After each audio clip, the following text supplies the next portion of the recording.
So hello everybody and welcome to the first table debate video with me and Harvey. Yep. So in this video we're going to be discussing why the Treble team is potentially better than the Centurions, and we're going to do a combined 11. So combined 11 would be 17-18 Ederson, so that's the Centurions Ederson, against the 22-23 Treble winning Ederson. So Harvey, which one did you pick? I've gone for the Treble Ederson. Okay, I agree. And obviously his distribution was ridiculous in 2017-18, but it seems to just improve each year. He made, from as I remember, no mistakes all season. His UCL final as well was a complete standout to me, really. Obviously that's of recent memory, recent bias, but that Champions League final, he kept them in it. He did. He's the reason they won it. So that's why I've gone for Treble Ederson. I agree. I go Treble Ederson as well. So both agreeing with Treble Ederson? Yeah. So Treble Ederson over Centurion Ederson. And the next one. So the next one is Fabian Delph against Nathan Ake. I've gone for Ake because he made more appearances with consistent injury problems as well. Yeah. Which said a lot. He start every game he was available for. And fantastic defensive performance in both the FA Cup and Champions League final. And he also had more clean sheets than Delph with 6 compared to Delph's 3. So, I agree with you. I think Ake as well. Don't get me wrong, Delph is a good footballer, but he was never anything special, was he? He wasn't. And Ake has completely revolutionised this season. Yeah, I knew he was a good player, but this season he's just gone up a whole nother level. He has. He's been ridiculous this past season. So Ake and Ederson, both on the Treble team. So that's 2-0 to the Treble team. So, this is where we go on to the centre-backs. And for this one, we're going to choose 2 centre-backs. So I've gone with Diaz and company. Would you agree with that? Yeah, I think that's unanimous, really. Well, I just thought with Diaz and company, Diaz is a leader. I think when he came back into the team, well, because he had at the start, he had a few injuries, he was in and out of the team. When he came back in, he looked so much more solid. And I think that enabled Stones to progress further forward and do that sort of midfield role where he drops in and stuff. That's exactly what I was about to say. After their performance at Tottenham where he's dropped, they lost that game, and since then, in all competitions, they haven't lost, and that's when he's came back in. He's completely, from the second half of the season, he's been part of the reason why they've been so good. He's completely revolutionised that defence. As you said, it's why John Stones has been able to drop. Horrible mention though, John Stones. Obviously, oh yes, John Stones. Yeah, why would you not go John Stones? Well, I just feel like if Ruben Diaz wasn't in that team, and let's say they had Akanji playing centre-back, Ake, Laporte, I don't think Stones would have been allowed to do that role because there's not the same cover. It's no tarnish on Stones, but I think Diaz just enables Stones to play that way. There's more cover behind him, and Diaz is just a rock. He's a leader. He's not the fastest. He's good in the air, good in the challenge, and he's just a brick. He's just probably the best defender in the world at the moment. I'd agree with that. Yeah, I bet that. Yeah, certainly one of them. Company. It was hard because he hadn't made as many appearances as I originally thought, but his leadership, I watched the All or Nothing documentary, and his leadership was ridiculous. And I think to leave out Company in a combined 11, I think it would be pretty stupid to be fair. I agree. The thing is with Company, although he didn't make many appearances that season, like you said, in the dressing room, in those big moments, he's going to be key, isn't he? Yeah, for sure. Right, so we're going with Diaz and Company. Yeah. So now we move on to right back. So you've got Kyle Walker from the Centurion team and Kyle Walker from the Treble team. So which one did you go with, Hart? I went for Kyle Walker from the Centurion team because I felt he offered more going forward. He got 6 Premier assists compared to this season. He had 0 assists in the Premier League this season, which is obviously not a tarnish on him because I think defensively he probably is a little bit more complete. But going forward that season, Walker was ridiculous. I think with the Centurions, Kyle Walker over the Treble one, it's just, like you said, better output in terms of assists from the Centurions. Yeah. And although he's had really good performances, like against Vinicius and stuff, where he pocketed him, he did really well. I just think this season, although he has played a lot of right back, we saw in the final where Akanji displaced him. And I know Akanji's played a lot this season, but he hasn't had one fixed position. He's moved around. Yeah. Whereas Kyle Walker has always played at right back, so that's why we chose him. But yeah, I think it's got to be Centurions, Kyle Walker. I don't think there's much debate. So next is Fernandinho from the Centurion season against Rodri from the Treble team. So who have you gone with? I've gone with Rodri. Yeah, I'd agree with that. I think this is pretty easy. I think Rodri's arguably the best DM the Premier League has ever seen, because I don't go back that long. I'm not that old. But in terms of the last 10 years, I think he's been better than, as much as I love Fabinho being a Liverpool fan, I think he's better than him. Casemiro, I think he's been better than. I think he's been better than a lot of DMs. Even maybe Kante at his best. That's hard to say, but he has been very good. What I would say is been the best DM, like you said, in the past decade. He only got dispossessed that season 19 times. Throughout the whole season? Yeah, throughout the whole season. I didn't even know that. Better pass completion rate, because obviously, as we know, Man City are very possession-based. He offered a lot more going forward. He's good at it. Not that was his sole job, but he did offer a lot more going forward than Fernandinho. Of course, Fernandinho's great, but... Scored in the final. I was about to say that is the biggest moment of Man City season. Scored in the Champions League final, which I think, no matter how much he'd played, how bad he'd played all season, for that goal, I think City fans would put him in. And he only had one error leading to goal this past season. What was that, do you know? I think actually it was against Tottenham. Was it? Yeah, I think it was against Tottenham away, if I remember He don't rightly. give the ball away much, does he? I think it was against Tottenham away, if I remember rightly. So now we move on to this one. This is a hard one. It is, yeah. David Silva in 17-18 against Gundogan this season. So I've got a few stats. Gundogan this season, 11 goals, 6 assists. Mm-hmm. David Silva in his 17-18 season, 10 goals, 14 assists. So you can see there, as much as Gundogan's got these good goals that he scored, obviously in the FA Cup final, David Silva was involved in a lot more football, and he made 11 less appearances than Gundogan. So that's why I would go with David Silva over Gundogan. Do you agree? Yeah, I'd agree with that. I'd also say David Silva, he created more big chances, almost double the amount of passes going forward in the Premier League that season, double the amount of touches compared to Gundogan, and started more and played more minutes than Gundogan, which means he's probably more in favour for Pep. Whereas Gundogan this past season has been in and out. But as you said, David Silva on all comps, that's just Premier League, has made less appearances. But that season, David Silva going forward was ridiculous. He was so influential and bold David Silva, chances. Was that bold David Silva? Yeah, it was bold. Yeah. Don't get me wrong, Gundogan, class player. I mean, captain the Treble team. Yeah, did captain it, of course. Like you said, I think you can't leave David Silva out. It's like leaving company out. I think he's technically just a better footballer. Yeah. Really good player, but I'd go David Silva. Now we move on to De Bruyne against De Bruyne.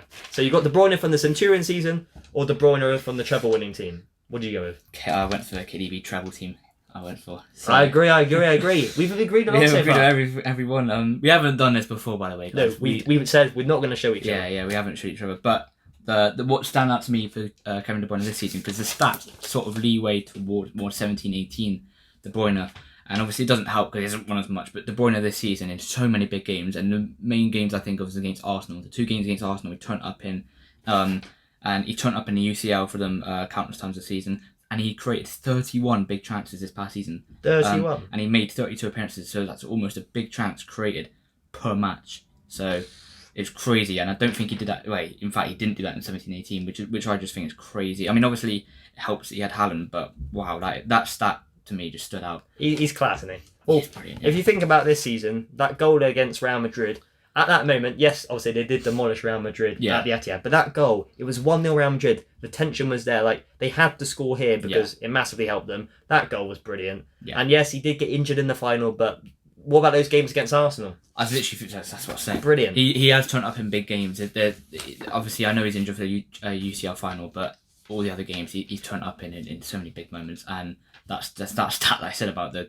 big chances created is crazy. Having stats like that. I did read though that he had 1 less goal in the Prem this season, but he did play 500 less minutes. Oh, did he? Yeah, so there you go then. Treble team, I think treble De Bruyne over Centurions. You agree? Yeah. This was, I don't know if it was the hardest because it was one of the hardest, top 2 or 3. I was sat there struggling with this one. So who have you gone with, Sané or Grealish? I've gone for Sané. Really? I thought you would go Grealish. Why have you gone Sané? I've gone Sané because, and it is contradictory to what I say later, but he has double-figure goals and assists, 10 goals, 15 assists in the Premier League. That's good. 242 minutes per goal compared to Grealish's 413 minutes per goal. Blister and pace, and he's a deadly finisher that season, and I just can't leave Sané out. Although Grealish, don't get me wrong, this different sort of players, though, aren't they? Yeah, that's the trouble with them, with comparing them. But Sané as a goal scorer was ridiculous, absolutely crazy. And I've seen now City fans still miss him. They still want him back even now. And I think I couldn't leave him out. I agree. I go with Sané as well. I do think Grealish is a different player. He's a ball carrier. Yeah. He wins fouls, free kicks. Yeah. Doesn't have the same pace as Sané. Sané's maybe more easy on the eye, running in behind. That's why it's so hard to compare him, because we see that later with the right wing position. It's again 2 completely different it feels like with the treble team, the wingers have they're not stretch and play in terms of running in behind, making runs. They're almost dropping deep, maybe receiving the ball to feet more. Because look at the numbers of Grealish and obviously Bernardo Silva we're going to go on to. Yeah. Like, they're sort of different players to Sterling and Sané. Yeah, for sure. So Sané, we both agree with Sané? Yeah. So that's another one to the Centurions. So this is a very, very hard one. Let's spark up the pace. Aguero against Haaland. Obviously, Aguero's got a better Man City career, bigger legacy, more big moments. Haaland went missing in some of the big matches this season. That's always a shout put out there. But I don't think when you score 52 goals and get 9 assists that you can just be left out the team. Aguero's really good, but I just went with Haaland. I couldn't. Yeah, I'd say the same. I would say Aguero's a more complete player, better player, but Haaland, I'll read you out some stats. He scored obviously 36 Premier League goals and 35 appearances, 72 minutes per goal. That's ridiculous. 72 minutes per goal, just absurd. Broken Prem all-time record. Unfortunately, average 1 goal per match, 52 goals in 52 games in all competitions. I would say that he turned up in both Arsenal games. Agreed. And he turned up in crucial times of the season like Bayern Munich. He turned up in the Champions League, scored like 6 goals, didn't he? Was it? Double he did score that, like, I think it was 5 against Leipzig or something. Yeah, 5 was it? Great he almost scored 6, yeah. I know we didn't do much against Real Madrid or Inter. I know, but he did turn up against Bayern and he turned up against Arsenal twice, which, listen, in the big games, maybe not, but he has also, had they not had him, I don't think they'd be doing a treble this season. But don't tarnish Aguero. This guy's been doing it year in, year out. Yeah. Maybe not the same numbers as Haaland, but if you did put Aguero in this treble team, I think they're maybe a better creative team, maybe the treble team. They're maybe more complete. I think, I was about to say, could have got more goals. I think they'd create. I think you'd get almost the same amount of numbers. Just not as clinical as Haaland, is he? Maybe just as much, maybe more. But he also would add more to the team. But we'll never know, I guess. We'll never know. Yeah, he's better outside the box. Better dribbler, but if you just want someone in the box, tap it home. Here's a question for you guys. Do you think Aguero would hit more numbers and make this treble team better than Haaland? That is a question. Put that in the comments below. Alright, so on to the final position. You've got 17-18, Centurion winning Sterling, and the treble winning Bernardo Silva. I've gone for Bernardo. Same.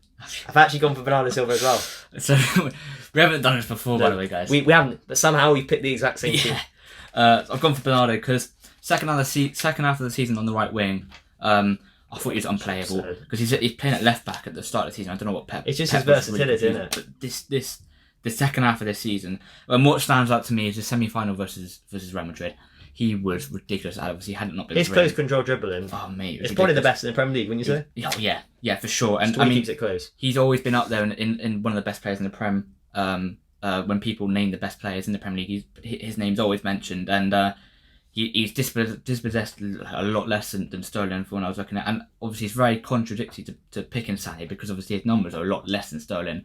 But I thought Bernardo, I think if they didn't have him, I don't know if they'd be doing the treble. Like against Bayern Munich, he scored against Bayern, scored against Real Madrid, was class in both, close control dribbling. I just think he's a brilliant player. What would do it. That's why I'd put him in the team of Sterling. And great goals, of course. Scored loads of goals. Yeah, shout out to Sterling as well. He also hit double figures for goals and assists. Different players though again, aren't they? Yeah, that's what I'm saying. He also did hit double figures for both goals and assists, just like Sané. But the reason I picked Sané over Grealish is because I thought Bernardo was just a little bit more influential than Grealish. I thought you picked Sterling for this, you know. No, I was thinking about it. I mean, obviously, these haven't been easy decisions, by the way. These have been absolutely... Although this one, I was leaning... I just think he's... Yes. I think he's got... There's name a weakness in his game. Like, maybe aerial ability, but he doesn't get bodied off the ball. Good dribbler. Good in the tackle, can finish. For sure. Maybe the right foot's a bit weak, but I just think he's arguably Portugal's best player at the moment because Ronaldo's not what he once was. Yeah. But yeah, I think he's brilliant. Right, so here is our final team. So here is our combined 11 of the Centurions team with the treble team. As you can see, the treble team won 7-4. But something that's worth a mention is there's no Stones. Obviously, you saw we didn't pick Stones, and the only problem is would Diaz or company be able to drop into midfield alongside Rodri as a 2 and control games that way? Who knows? Maybe they would, maybe they wouldn't. Both really good defenders, Diaz and company, but they don't have the same ball-playing ability as Stones. So that's the only gripe with this team. But if you're going off the best defender, Diaz and company, they are better than Stones. Both leaders, both really good defenders. And yeah, that's why we chose them. You happy with it, Harv? Yeah, I'm happy. I mean, I'm pretty sure it's pretty unanimous. With the amount of trophies that the treble team won, obviously, it was ridiculous. And they're obviously considered as one of the best teams of all time now. But of course, there's loads of debates to be had.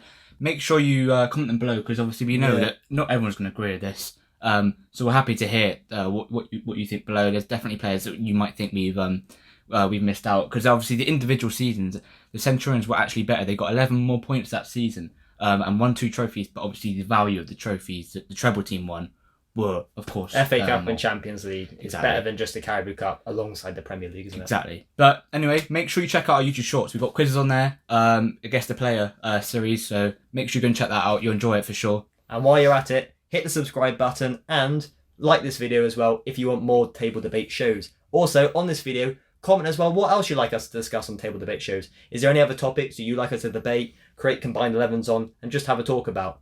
Anyway, guys, thank you for watching, and we'll see you in the next one.